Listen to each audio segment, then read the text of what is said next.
आजकल बाजारों को देखकर किसी का भी सिर चकरा सकता है ना। एक दिन खबर आती है कि मंदी आने वाली है और अगले ही दिन मार्केट एक नया हाई बना देता है। तो आखिर ये हो क्या रहा है? चलिए आज इसी पहेली को सुलझाने की कोशिश करते हैं। देखिए, एक तरफ हेडलाइंस में लिखा होता है मंदी का डर मंडरा रहा है और दूसरी तरफ बाजार है कि रुकने का नाम ही नहीं ले रहा, लगातार नए रिकॉर्ड्स बना रहा है। ये जो कंफ्यूजन है ये बिल्कुल असली है और आज हर निवेशक इसे महसूस कर रहा है। ऐसा लगता है मानो बाजार एक ही समय पर दो अलग अलग दिशाओं में भागने की कोशिश कर रहा हो।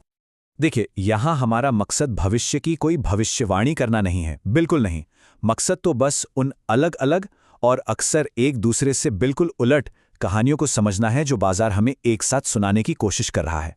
अगर हम इन कहानियों को ठीक से सुन पाएं तो शायद इस शोर के बीच छुपे हुए सही संकेतों को पकड़ना आसान हो जाए। तो शुरुआत करते हैं दुनिया के मंच से। मतलब जो ग्लोबल टेंशन्स चल रही हैं, जैसे कि युद्ध या ट्रेड को लेकर तनाव, वो सीधे सीधे बाजार के मूड पर असर डालती हैं और इस पूरी उलझन को और भी ज्यादा बढ़ा देती हैं।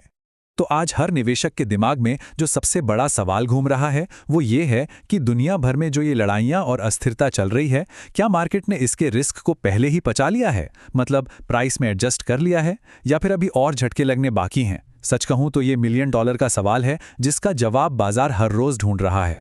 अब ये देखिए, भरोसे में जो बदलाव आ रहा है उसका एक बहुत ही दिलचस्प उदाहरण। जब फ्रांस जैसा देश अमेरिका से अपना सोना वापस मंगवाता है तो ये कोई छोटी मोटी बात नहीं है।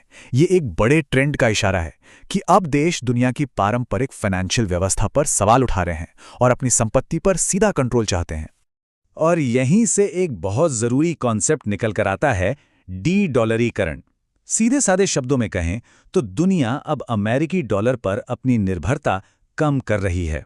हाँ, ये प्रोसेस अभी धीमा है, लेकिन आने वाले समय में इसके जो असर होंगे ना, वो जियोपॉलिटिक्स और फाइनेंस दोनों पर बहुत गहरे हो सकते हैं। इससे ट्रेड और इन्वेस्टमेंट के सारे समीकरण बदल सकते हैं। अच्छा, तो ये तो हुई दुनिया की बात, लेकिन ये उलझन सिर्फ ग्लोबल लेवल पर ही नहीं है। अपने देश की अर्थव्यवस्था भी हमें कुछ मिले जुले कंफ्यूजिंग सिग्नल दे रही है, जिससे तस्वीर और भी धुंधली हो जाती है। ये एक बड़ा ही अजीब विरोधाभास है ना।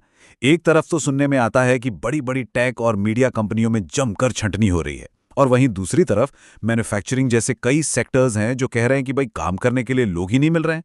मतलब एक ही समय पर नौकरियां जा भी रही हैं और लोगों की कमी भी है।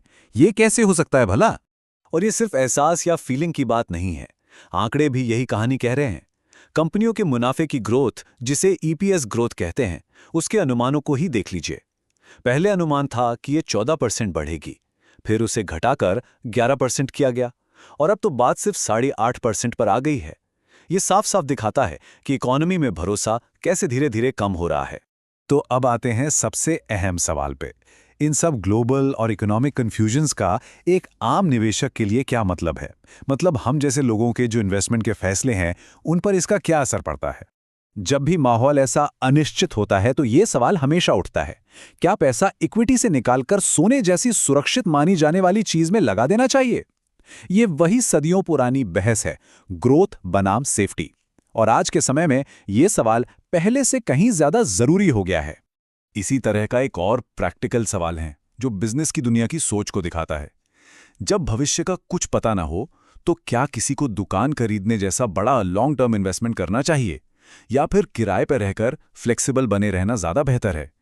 ये सवाल सीधे सीधे इकोनॉमी में भरोसे के लेवल को नापता है।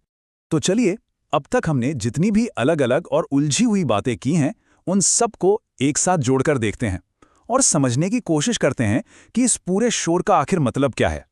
तो कुल मिला के कहानी यह है कि बाजार में एक तरह की रस्साकशी चल रही है। एक तरफ है जियोपॉलिटिकल रिस्क और इकोनॉमी की कमजोरी जो बाजार को नीचे खींच रहे हैं, तो दूसरी तरफ है बाजार की अपनी मजबूती और मजबूत लेबर मार्केट जो इसे ऊपर की ओर खींच रहे हैं। और इसी के बीच एक और खींचतान है, सोने की सेफ्टी और इक्विटी से मिलने वाली ग्रोथ की उम्मीद के बीच। बाजार बस इन्हीं ताकतों के बीच संतुलन बना रहा है। और यहां पे सबसे बड़ी सीख यही है कि बाजार से किसी एक सीधे सपाट जवाब की उम्मीद करना ही गलत है। इसे ऐसे समझना चाहिए कि ये कोई एक तरफा आदेश नहीं है, बल्कि बहुत सारे अलग अलग विरोधी विचारों के बीच चल रही एक लगातार बातचीत है जहां हर कोई अपनी कहानी सुना रहा है। और आखिरी में एक सवाल सबके लिए, इस अनिश्चितता भरे माहौल में असली लक्ष्य क्या होना चाहिए? हर चीज के साफ होने का इंतजार करना, जो शायद कभी होगा ही नहीं, या फिर इस अनिश्चितता को स्वीकार करके इसके साथ आगे बढ़ने का आत्मविश्वास बनाना? सोचिएगा ज़रूर। इस चर्चा में शामिल होने के लिए बहुत बहुत शुक्रिया।